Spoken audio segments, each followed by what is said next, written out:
Massachusetts Democratic Congresswoman Lori Trahan. Congresswoman, thanks for being with us. The senator, you just heard the senator, he's feeling good about it. I take it you have a different vibe coming to us from the Northeast today. Absolutely. I mean, look, my district, there were so many communities, so many people who swung right to Donald Trump. And they did so because, you know, they were willing to take a chance on him lowering their prices and making life better for them. This bill does the exact opposite. You know, if we just talk about the tax part of the package, this is going to benefit the wealthiest in our country, not everyday Americans. I mean, I'll just put it plainly. If you make over $1 million, you're going to see an extra $90,000 per year. But if you are working a full-time job or worse, maybe stitching together 2 part-time jobs and making less than $50,000 a year, this bill is going to cost you another $1,000. And so, look, when I was growing up, I lived in a family that, you know, lived paycheck to paycheck, and that would have been so devastating for our family. And I think that's what's at play here right now. Okay, certainly, as I said to the senator, polls show that this is a generally unpopular piece of legislation.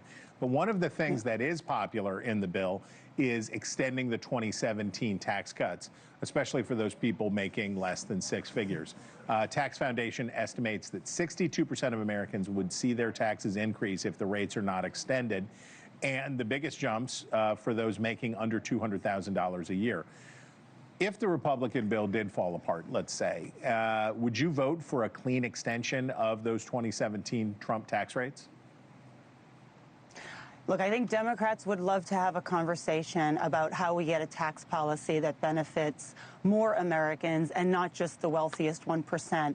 I mean, we talk a lot about the tax portion of this bill, but let's not lose sight of the fact that it's really the cuts that are going to ride alongside the tax piece that is going to be devastating for everyday Americans. And we're looking at food and nutrition programs, but also, if you just look at Medicaid alone, 16 million people losing their health care coverage. You talked about the rural and safety net hospitals across our district. I represent community hospitals who are already operating on the brink, and to have to face scenarios where they would have to cut services or even close themselves, that's going to require people to travel farther distances to access their health care, wait longer in emergency rooms, and see their premiums rise because states and hospitals aren't going to be able to pick up the funding that the federal government is walking away from.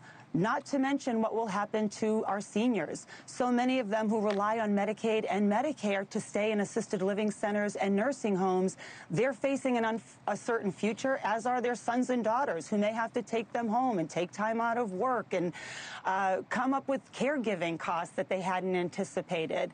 And the list goes on and on. People with disabilities, they rely on these programs to have a job and get closer to independent living. And they rely on Medicaid to do that. That will be ripped away from them. I mean, if you net this bill out, it is not good for average working class Americans.